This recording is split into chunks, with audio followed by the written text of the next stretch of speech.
Welcome sa Dries TV. Kung interesado ka sa ganitong news, huwag kalimutang isubscribe ang ating YouTube channel. Maraming salamat! Welcome back again sa ating YouTube channel mga kakimpaw, and sa update natin ito ang pag-uusapan natin ay tungkol sa mga importanteng kaganapan kina Kim and syempre kay Paolo Avellino. Pero bago po ang lahat, maraming salamat sa inyong patuloy na pag-support at pagsubaybay sa mga daily update natin. Kaya naman bilang pasasalamat, narito po ang ilang napili kong komento patungkol ito sa naging previous update. Unang komento mula po ito kay Ginang Nenita. Sabi niya, "Good morning, Ders. It's April na, panahon ng Kim Paulanjo ngayon. Tayo na rin ang mag-happy-happy at tuloy na ito, Ders. Ate na ang nobela, Ders. Birthday month ni Chinita at Paulo ngayon. At world tour na nila. Kim Paulanja, painitin na natin muli ang fever ng Kim Pao. Go Kim Paulanja, arangkada na tayo. Wala na yung Pao din. March 31 finish na ang shooting nila. Tapos na ang commitment ni Paulo sa unfinished project at ni Nadine.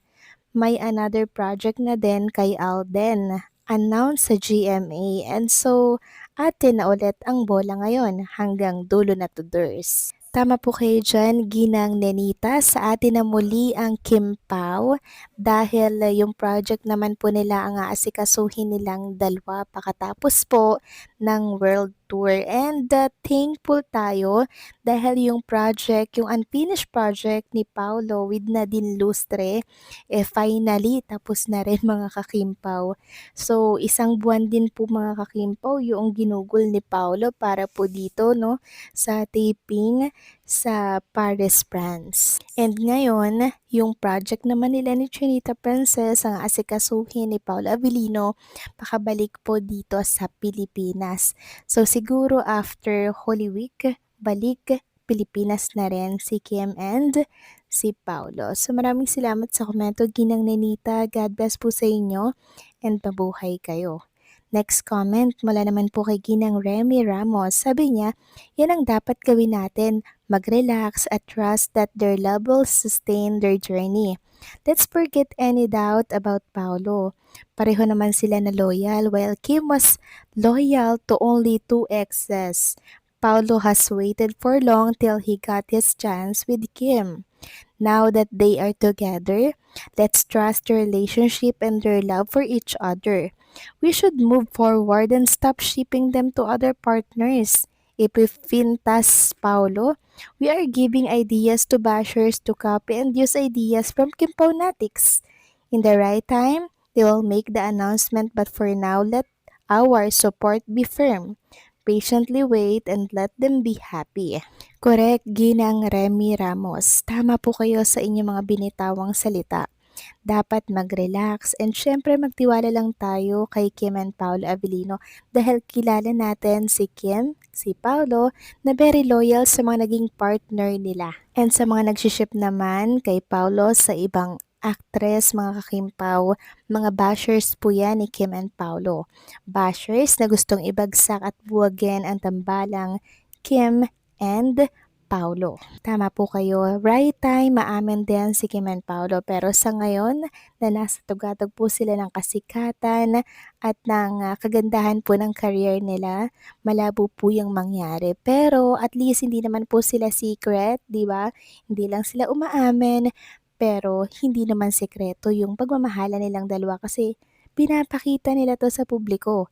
Katulad po sa naunang update natin mga kakimpaw, naku kung di nyo po yun napanood, meron pong nakakita kay Chinita Princess sa Paris, France. So maraming salamat po sa komento, Ginang Remy Ramos.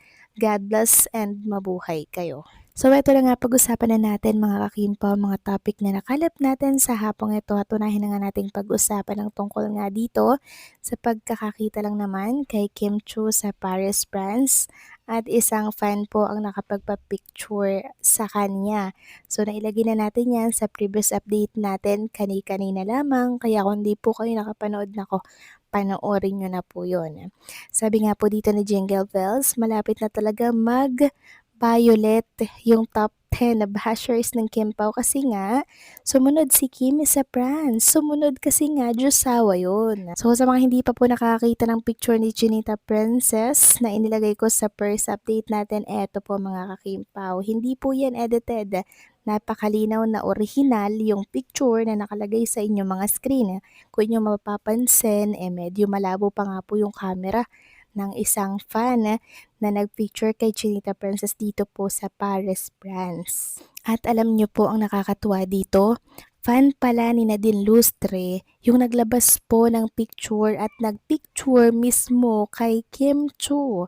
Sabi nga dito, booking na tong dalawa to sa fan ni N. Salamat sa ayuda. So, fan po ni Nadine Lustre. Meron pa nga pong nagvi-video sa location ng shooting ni Nadine Lustre mga kakimpaw.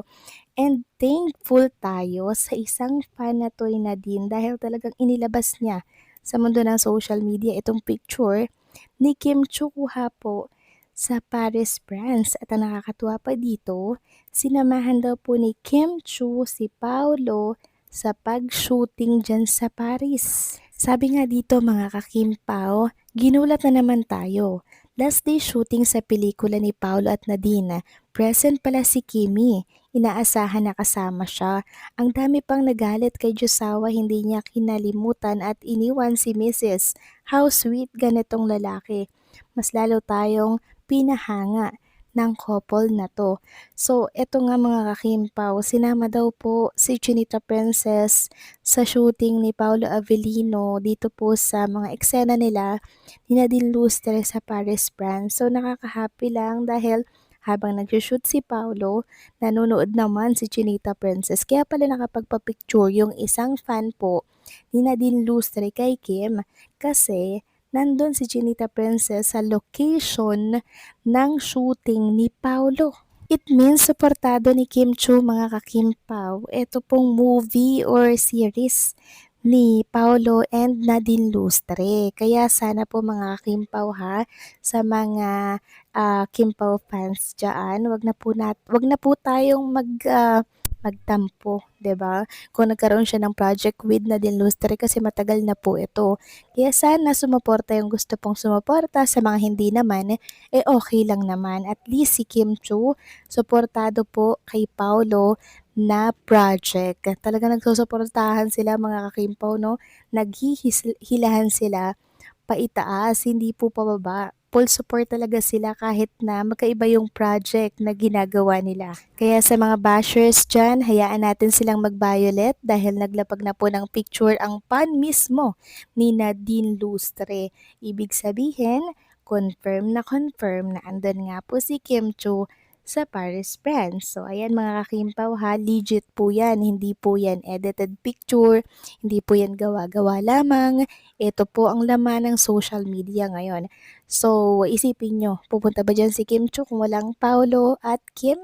So, isip-isip na lang.